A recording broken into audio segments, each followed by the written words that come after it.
não existe lá nada que não tenha sido planejado, viu? Eu acho que no caso da expectativa deles, isso que está nos telefones do Mauro Cid, é que isso se desse com o Bolsonaro ainda no governo. Então, a expectativa deles era que isso acontecesse e que Bolsonaro desse a ordem de ataque ainda no governo. Por isso, a pressa deles. Mas ele não conseguiu os elementos para fazer isso. O dia 12 não teve o respaldo popular que eles esperavam e a bomba falhou. Então, eles não conseguiram criar o caos ainda com o Bolsonaro aqui. Por isso que não foi antes, embora fosse o desejo deles. E o Bolsonaro, então, não tinha respaldo no conjunto das Forças Armadas, no comando das Forças Armadas, de maneira global que ele queria ter. Ele também não tinha o respaldo político, que a justiça seja feita. Até o presidente Lira também o senador Rodrigo Pacheco reconheceram o resultado da eleição no mesmo dia. Então, isso tirou deles condições políticas, institucionais de dar o golpe. Como nas Forças Armadas havia uma vacilação grande, se iria ou não, alguns queriam, outros não, e não teve o respaldo popular que eles acharam, que eles tentaram. Você lembra que acabou a eleição... Se tivesse respaldo popular, tinham dado golpe. Tinham dado, eles tentaram colocar o povo nas rodovias, você lembra? Logo no dia que o Lula ganhou, começaram a ocupar as rodovias, aquele clima todo. Então, eles queriam respaldo popular, depois queriam o caos, que era para convencer a parte das Forças Armadas que ainda não estava convencida para dar o golpe. Essa era a artimanha, e o Bolsonaro entusiasmou nisso. Quando não deu para fazer isso com ele no governo, ele fugiu, então, para os Estados Unidos. Daí, a pressa e os erros que eles cometeram, que era aí um plano B. Foge que nós ainda não perdemos a esperança do golpe. Olha como é que era tudo arquitetado. Então, tinha um plano B. Vamos fugir. Como é que foge? Não tem jeito, eu não tenho vacina, não tenho cartão de vacina. Falsifica, Mauro Cid. Vai lá e falsifica o cartão. Vai ele falsificar o cartão. É um negócio assim, meio amador, mas determinado, né? Aí vai ele falsificar. Olha, é melhor ter dinheiro para isso, que a gente pode ter que ficar lá mais tempo. Pega as joias lá na alfândega. Tem as joias da Michelle, pega as joias dela lá. E sai aquela tropa para lá e de lá continua incentivando a porta dos quartéis. Os generais golpistas deixando que eles ficassem nos quartéis alimentando aquilo. Até que dia 8, então eles fizeram a ida lá rápida, mobilizaram a tropa deles, né, rapidamente. Não eram só senhorinhas e senhoras mais velhas, nada, eram os CACs, principalmente, forças de elite, que foram para Brasília. Chegou lá, a Polícia Militar foi também desativada, porque o Anderson Torres deixou tudo para que os generais facilitassem a entrada deles. E aí eles tentaram o golpe dia 8. Quebraram tudo, acharam que isso ia acontecer igual rastilho de pólvora pelos estados, que na porta dos quartéis iam lotar de gente apoiando o golpe que eles estavam dando em Brasília. E como isso falhou, e a atitude do governo do presidente Lula foi firme, não chamou GLO, garantia a lei da ordem, e sim uma intervenção nas forças de Brasília. E o ministro Dino teve firmeza o suficiente, junto com o Capelli, para agir ali as forças e colocá-las para retirar de lá, e o golpe falhou. Mas, olha, foi tudo muito bem arquitetado. Rogério, eu nunca... Esse é o melhor relato que eu ouvi. Acho que o documentário do Azenha deve ter tido a sua colaboração e vice-versa, porque tá um roteiro perfeito. Agora, se você falar isso na CPI, com essa tranquilidade, com essa serenidade que você mostrou aqui, que a gente, inclusive, até absorve melhor esses elementos e tudo mais, né, e mostra a segurança que você tem dos fatos, né, para dizer o mínimo, a oposição não deixa, eles começam a gritar, né? Quando você começa a falar a verdade, eles começam a gritar. E isso, eu fiquei perplexo, Correia, pelo seguinte, não dá para você fazer uma arguição ali, sabe, respeitosa com o contribuinte que paga as instalações da CPMI, tudo ali, o salário de todo mundo.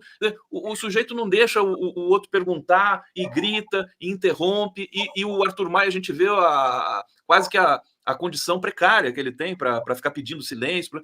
Como fazer isso? Eu até pensei assim, será que não é melhor fazer um por vez, né, numa sala à parte, assim, para fazer a CPMI, para eles conseguirem perguntar e para o depoente conseguir responder, Rogério Correia? Conde, você falou bem, a estratégia deles é essa. Porque qual que era a estratégia deles na CPMI? Eles pediram muito a CPMI, né? Vamos lembrar Sim. que eles ficaram insistindo. O governo até no início achava, olha, já que o Supremo está investigando, a Polícia Federal está investigando, nós não precisamos de fazer esse CPMI, porque o governo precisa trabalhar os programas sociais, a economia, nós não queremos perder tempo com isso.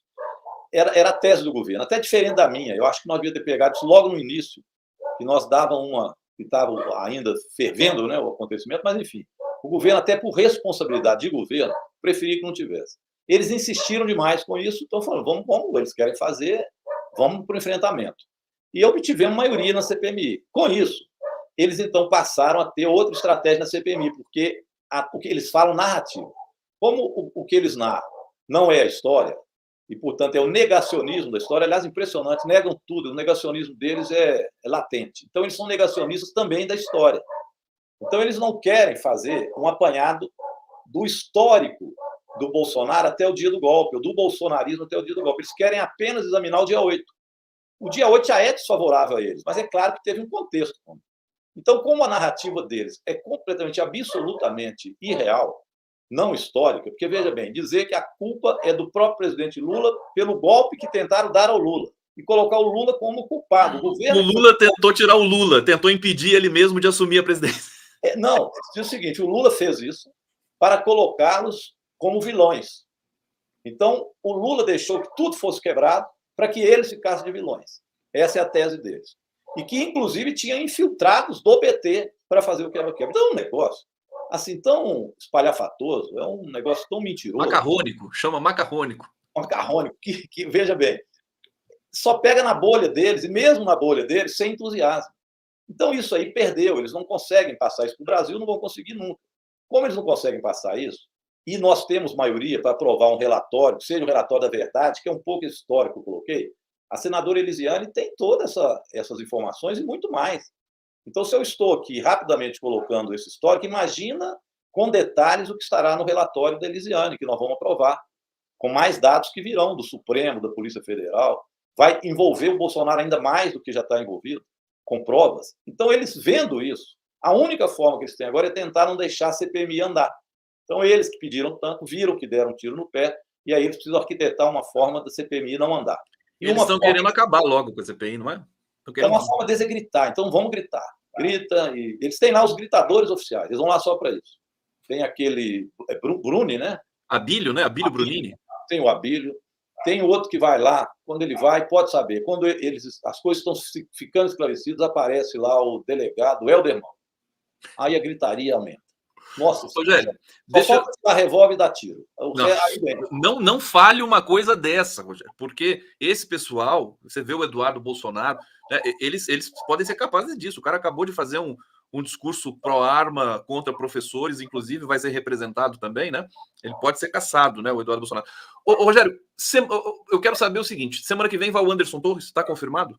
Não, agora nós vamos retomar em 1º de agosto. 1º de agosto, desculpa, que agora tem recesso. O presidente quer que vá agora, para agradar a direita, quer que vá lá o general G. Dias. G. Dias. Eles estão achando que o G. Dias é o responsável. Eu acho que vai ser até bom o G. Dias ir também. Não tem problema ele não.